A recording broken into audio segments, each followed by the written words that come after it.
La parole aux trans.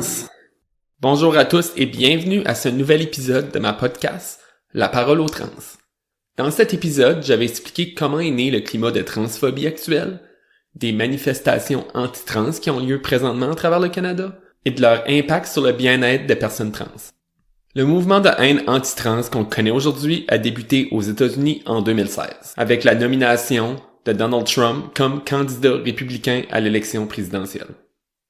Il a été nominé car il disait des propos racistes et discriminatoires ou qui critiquaient des pratiques scientifiques éprouvées sans fondement, sans aucune gêne et sans représailles. Ces positions ont rejoint beaucoup d'Américains moins éduqués en région rurale ainsi que des communautés religieuses typiquement anti-LGBTQIA+, disaient des choses que des politiciens auraient jamais dit en public auparavant. Puis c'est ça qui a complètement changé la façon de faire la politique, pas juste aux États-Unis, mais à travers le monde. C'est maintenant devenu un pari gagnant pour les politiciens, justement, d'avoir des propos ouvertement racistes et discriminatoires pour aller chercher des votes. Dans les premiers mois de son mandat, Trump a mis en place plusieurs politiques pour retirer des droits aux personnes trans, que ça soit le retrait de certaines directives gouvernementales pour éliminer la discrimination basée sur l'identité de genre ou de bannir les personnes trans de l'armée. Dans les années qui ont suivi, il y a eu une augmentation fulgurante du nombre de politiciens républicains élus sur des plateformes contenant des politiques voulant retirer les droits des personnes trans. Et au même moment, on observait dans la sphère publique une augmentation de la transphobie dû au fait que les personnes trans sont plus visibles dans la société, car il y en a plus qui font leur coming out puis décident de sortir du placard. Le plus célèbre de cette nouvelle vague de politiciens républicains est Ron DeSantis en Floride, qui a été élu en 2019, et que durant son mandat a déposé plusieurs des lois les plus transphobes aux États-Unis, dont la Don't Say Gay Bill qui bannit l'enseignement de la diversité sexuelle et de genre dans les écoles de la Floride, une loi pour bannir l'accès aux salles de bain aux personnes trans et bloquer l'accès aux soins de santé pour les personnes trans de moins de 18 ans. Beaucoup d'États se sont inspirés des mesures à Ron DeSantis pour adopter leur propre projet de loi. Un autre événement important dans la naissance du climat de transphobie actuel fut la pandémie de la COVID-19. Cette pandémie a amené plusieurs groupes d'extrême droite qui habituellement travaillaient chacun de leur côté à travailler ensemble pour protester contre la vaccination obligatoire. Les groupes qui protestaient contre les vaccins sont maintenant les groupes qui protestent contre les droits trans. Ce sont des groupes néo-nazis, des groupes de droit parental, des groupes religieux, et ainsi de suite.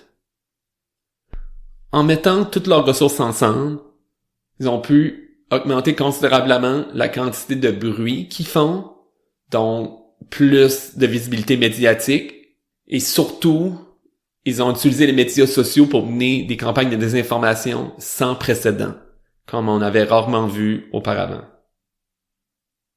Plusieurs de ces campagnes sur les médias sociaux ont été en mesure de brainwasher plusieurs personnes qui étaient complètement ignorantes, soit au niveau de la science des vaccins, ou maintenant au niveau des personnes trans. Donc, ça leur permet justement d'agrandir justement leur soutien dans la société. Car une fois que tu commences à regarder ces messages, des informations-là, ton flux de messages sur les médias sociaux, que ça soit Facebook, Instagram, va être inondé encore plus de ces messages-là, des informations. Donc, il n'y a plus aucune façon pour des personnes trans ou des alliés de fournir de l'information fiable et véridique à ces personnes-là parce qu'ils sont complètement endoctrinés dans ces fausses vérités-là. En 2020, au même moment qu'on traversait les pires moments de la pandémie de COVID-19, c'est à ce moment-là qu'on a vu plusieurs projets de loi anti-trans être présentés dans des législatures américaines. Au Idaho, on a déposé la première mesure pour bannir les jeunes étudiants trans des équipes sportives associées aux gens qui s'identifient dans leurs écoles. La première loi a été déposée au Idaho, puis après ça, 16 autres États ont suivi en 2020. Même si en novembre 2020, Joe Biden a été élu président des États-Unis, il y a quand même eu un plus grand nombre de politiciens républicains élus dans les différentes législatures, que ça soit à Washington ou dans les États, avec des plateformes anti-trans. Donc, c'était encore pire que en 2016 ou dans les élections de mi-mandat en 2018. C'est pour cette raison-là qu'en 2021, au moment que la société a commencé à reprendre ses activités normales après les différentes fermetures liées à la COVID-19, qu'on a vraiment observé une normalisation dans la société du discours anti-trans. Donc, les groupes qui étaient opposés ouvertement à la vaccination obligatoire ont commencé à vraiment virer leur focus sur les politiques anti-trans, donc faire des manifs et faire du lobby auprès des politiciens pour que ces lois-là soient adoptées. En 2020, il y a eu 66 projets de loi qui ont été déposés pour retirer des droits à la communauté trans. Mais c'est en 2021 qu'on a vraiment commencé à avoir une grosse augmentation de la quantité de ces lois-là. Avec 144 lois qui ont été déposées, puis 18 qui ont été adoptées officiellement. Puis cette tendance s'est continuée les années suivantes. C'est aussi en 2021 qu'on a commencé à avoir plusieurs lois pour bannir l'accès aux soins de santé pour les personnes trans, que ça soit des mineurs ou des adultes. En 2022, il y a eu 174 lois déposées, puis 26 qui ont passé. Et cette année, on a aussi vu la Cour suprême des États-Unis renverser les protections qui protégeaient le droit de l'avortement. Ceci démontre que toutes les mesures qui touchent vraiment notre droit d'autodéterminer qui on est, que ça soit l'identité de genre, l'orientation sexuelle ou justement le droit de choisir qu'est-ce qu'on fait avec notre corps, sont tous liés.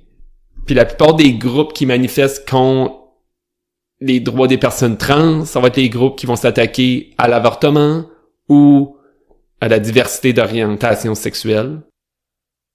En 2023, on a atteint un nombre inégalé de projets de loi.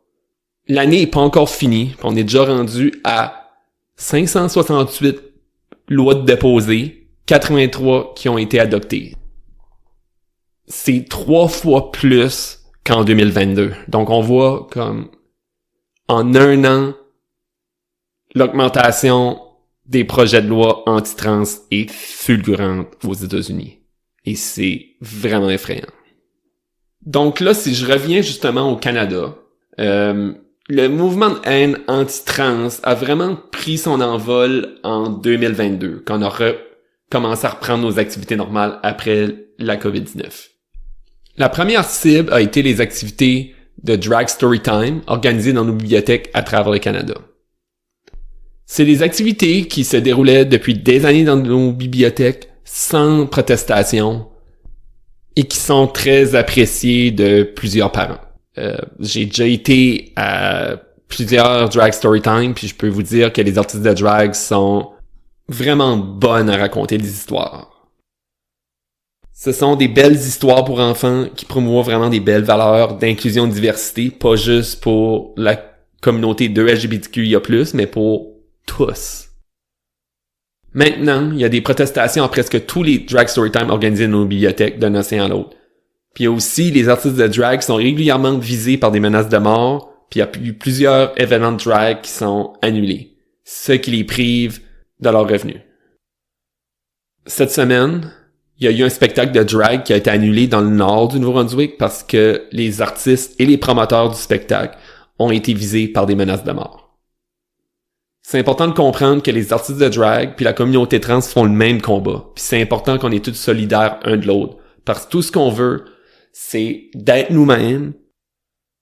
En avril 2023, nous avons eu la première mesure anti-trans qui a été adoptée par un gouvernement au Canada, quand le ministère de l'Éducation du Nouveau-Brunswick a modifié la politique 713 pour rendre obligatoire le consentement des parents pour qu'un jeune de moins de 16 ans puisse demander l'usage d'un prénom et pronom préféré à l'école, ainsi qu'enlever les protections qui garantissaient aux jeunes personnes trans de faire du sport dans les équipes associées à leur identité de genre.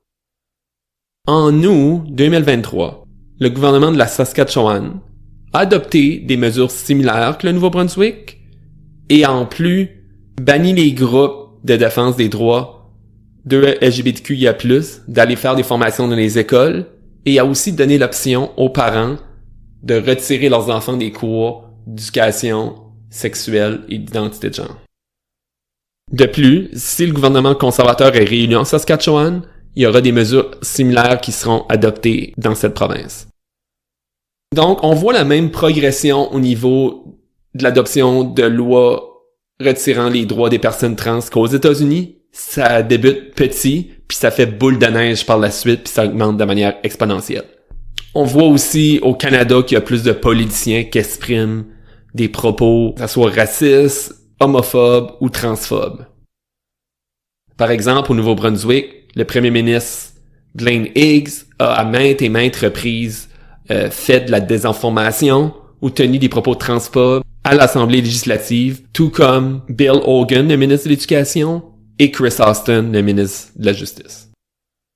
On voit la même normalisation du discours de haine anti-trans dans la sphère publique et politique au Canada qu'on a observé aux États-Unis ces dernières années. C'est la même chose. Il faut éviter à tout prix que d'avoir des politiques puis des mesures retirant des droits aux personnes trans dans une plateforme politique devienne une façon pour un gouvernement de se faire élire et de gagner des votes, comme c'est le cas aux États-Unis. C'est pour cette raison qu'il est important plus que jamais d'élire des politiciens qui vont faire en sorte que les droits des personnes trans soient protégés. Je vais maintenant passer à la deuxième partie de cet épisode qui va plus se pencher sur les manifestations anti-trans qui ont lieu actuellement au Canada. La manifestation qui a eu lieu le 20 septembre fut organisée par l'organisme Million March for Children. Cet organisme-là regroupe des personnes avec des valeurs justement anti-trans puis anti-2S, LGBTQIA+, vraiment de différents horizons, que ça soit des personnes qui viennent de groupes religieux, des membres de certaines communautés culturelles ou ils ont été élevés dans un climat où des personnes queer étaient criminalisées, puis c'était interdit. Puis aussi des personnes vraiment des mouvements néo-nazis ou vraiment anti-diversité. Puis dans les groupes qui supportaient cette manifestation-là, on trouve deux organismes qui ont fait du lobby auprès du gouvernement du Nouveau-Brunswick pour faire modifier la politique 713. Il y a le groupe Action for Canada, qui est un groupe conservateur chrétien, puis Right Now, qui est un groupe pro-vie qui lutte justement pour retirer l'accès à l'avortement, puis qui est contre tout ce qui est diversité sexuelle et de genre. Donc on voit que ces groupes-là deviennent de plus en plus organisés dans leur technique, puis ont plus en plus d'impact dans la société. Puis la partie la plus dangereuse de tout ça, c'est que t'as des personnes plus modérées qui s'intègrent à ces groupes-là, par exemple des parents qui vont manifester pour le droit parental. C'est pas des personnes qui vont être transphobes à cause de croyances religieuses ou culturelles. C'est à cause de la peur de l'inconnu ou qui ont été victimes de la désinformation. Puis la présence de ces gens-là à des manifestations donne juste plus de pouvoir et de visibilité à ces groupes-là qui sont profondément anti-trans. Puis c'est une des raisons pour vraiment focusser notre temps à éduquer ces gens-là puis à vraiment tendre la main à ces gens-là pour être capable de leur faire réaliser que qu'est-ce qu'ils font? Ils font supporter des voix qui vont pousser des mesures anti-trans dans nos gouvernements qui vont nuire aux personnes trans, puis tu peux pas t'allier à ces groupes-là puis t'appeler un allié de la communauté trans. C'est impossible. À l'opposé, les personnes vraiment qui sont dans les groupes les plus extrêmes puis les plus fortement anti-trans, ceux-là vont être très difficiles à éduquer. Puis c'est pour ça que nos gouvernements doivent nous protéger des mesures que ces groupes-là vont tenter de faire adopter. Parce que eux, c'est très idéologique, c'est littéralement du brainwashing. Ils sont brainwashés à penser que les personnes trans, on est des monstres, puis on nuit au bien-être de tous quand c'est pas le cas. On est différents, puis qu'est-ce qui fait la richesse de notre société? C'est la différence des gens. Parce qu'on serait tous pareils, la société, elle serait super plate, puis pas le fun. Puis on pourrait pas surmonter les défis auxquels on va faire face comme société dans les prochaines années. Parce que une diversité de gens, que ça soit culturel, d'orientation sexuelle, de genre, de couleur, parce qu'une diversité de gens, ça amène une diversité d'idées. Ça va nous permettre de résoudre les problèmes les plus complexes. Là, je vais prendre le temps de bien expliquer pourquoi l'argumentaire poussé par ces groupes puis le mouvement anti-trans fait absolument aucun sens puis est aucunement basé sur des faits scientifiques et vérifiables. Premièrement, le mouvement anti-trans parle souvent que des artistes de drag, que ça soit les membres de la communauté de LGBTQIA+, ou même les cours d'éducation sexuelle puis de diversité, vont endoctriner les enfants ou groomer les enfants à devenir trans, gays, et ainsi de suite. C'était les mêmes arguments qui étaient utilisés dans les années 70 par les groupes justement homophobes qui étaient contre le mariage gay. Donc, on revoit les mêmes arguments utilisés, sauf avec un différent emballage. Donc, je vais être très clair. Les seules personnes présentement qui font de l'endoctrination, c'est les parents qui font partie de ces mouvements-là anti-trans, puis littéralement qui brainwashent leurs enfants, puis qui leur font croire que les personnes trans sont des monstres qu'on doit éradiquer. Dans les manifestations la semaine dernière, on a vu pour la toute première fois l'usage des enfants comme armes, littéralement. Les enfants étaient utilisés pour voler les pancartes des comptes manifestants, voler leurs drapeaux, mais aussi pour faire vraiment du bullying, donc y aller littéralement avoir un groupe d'enfants qui va sur une personne trans, qui lui dit à répétition qu'elle mérite pas d'exister, qu'il la met genre à répétition, puis aussi littéralement, on parle, c'est vraiment du bullying. Il y a eu des exemples même d'enfants qui ont pris des haut-parleurs, se sont mis littéralement à crier dans la face de personnes trans, puis leur crier des messages de transphobie dans les oreilles. Tout ça sous l'ordre des parents.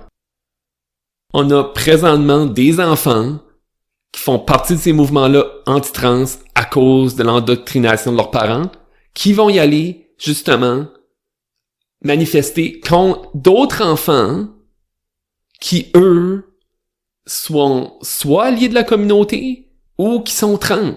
Donc, on a des enfants qui manifestent contre d'autres enfants. Et qui leur disent qu'ils n'ont pas le droit d'exister. C'est dur pour moi d'imaginer de quoi de plus incorrect et dégueulasse, littéralement. De plus, dans le dernier recensement canadien en 2021, on a appris qu'une personne sur 300 de 15 ans et plus est trans ou non-binaire. Puis ce chiffre-là est très probablement sous-évalué, qu'il y a plusieurs personnes trans qui n'osent pas dévoiler leur identité de genre au gouvernement car ils n'ont pas confiance au gouvernement étant donné toute la transphobie qu'on a subie historiquement par nos institutions. Statistiquement, il y a plusieurs de ces enfants-là qui font partie des mouvements anti-trans qui vont être trans eux-mêmes. On passe pas à côté. Les statistiques ne mentent pas. C'est les faits. Donc, pouvez-vous vous imaginer pour ces jeunes-là qui font partie présentement des mouvements anti-trans qui sont instrumentalisés, l'enfer qu'ils vont subir? D'un, ces jeunes-là risquent de jamais faire leur coming out à leurs parents. Ça va les forcer à rester dans le placard pendant toute leur enfance puis leur adolescence, puis à être vraiment malheureux. C'est les jeunes qui vont justement utiliser leur droit d'auto-identification pour être capables de faire leur coming out à l'école en toute confidentialité.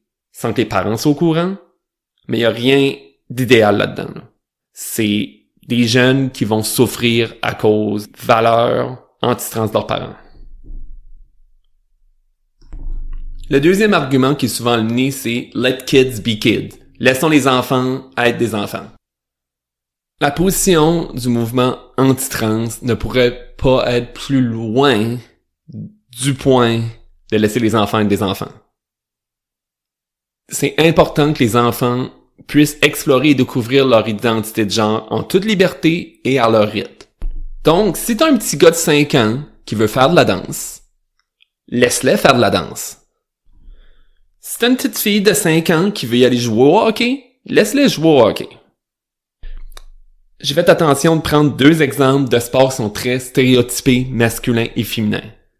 Habituellement, les filles font de la danse, les gars jouent au hockey. Si on commence dès un jeune âge à mettre des idées dans la tête de nos enfants, qu'on leur donne pas la possibilité de faire leur choix en toute liberté, on laisse pas les enfants être eux-mêmes. Puis c'est la même chose avec l'habillement. Si un petit gars veut porter une robe, laisse-le porter une robe. Si t'as une petite fille qui veut se couper les cheveux, laisse-la se couper les cheveux. Tout ce que je viens de dire ici, c'est on parle d'expression de genre et non d'identité de genre. Pis c'est pas parce qu'un petit gars fait de quoi stéréotypiquement féminin qui est forcément trans aussi, et vice-versa avec une fille. Mais si on leur laisse la liberté de choisir qu'est-ce qu'ils veulent faire, c'est ça qui va leur permettre de pouvoir découvrir leur identité de genre.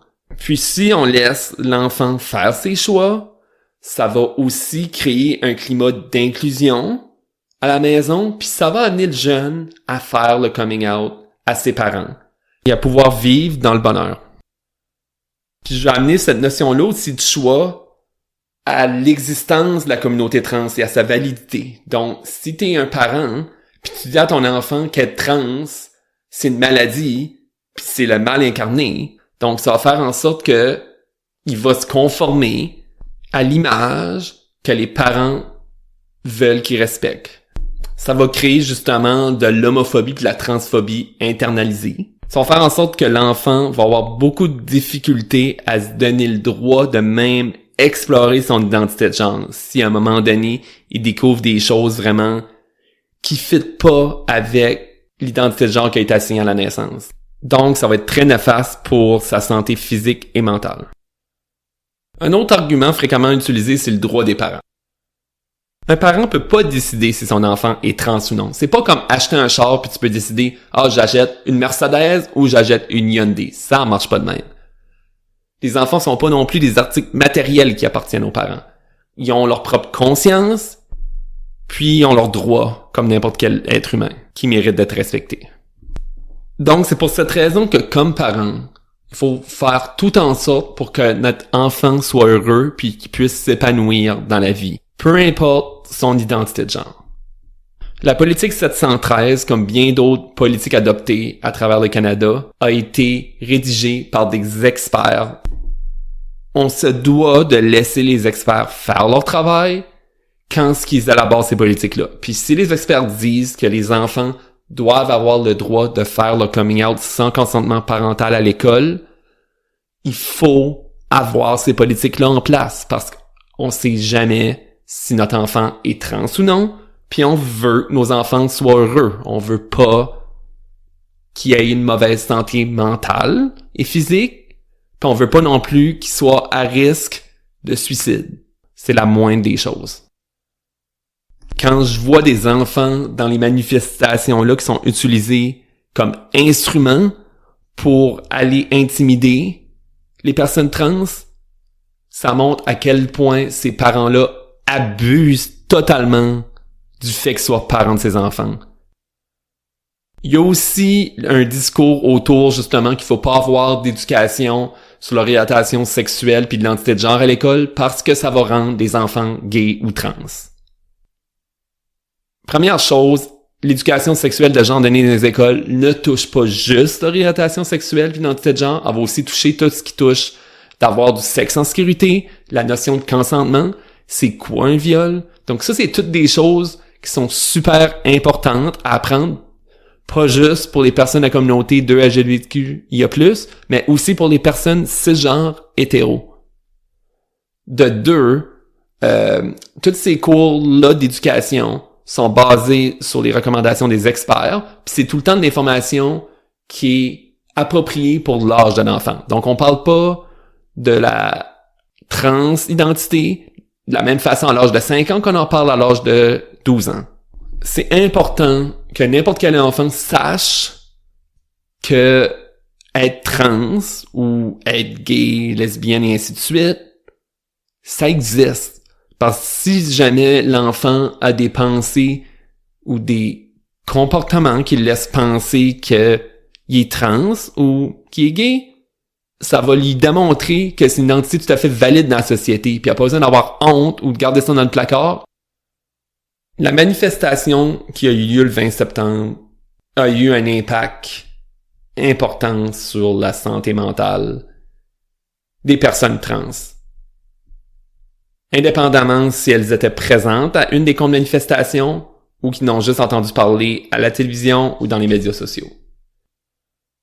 De voir ces mouvements-là anti-trans manifestés en aussi grand nombre, puis avec les tactiques de brutalité et d'intimidation qu'ils ont utilisées, ça ramène vraiment beaucoup de peur chez les personnes trans.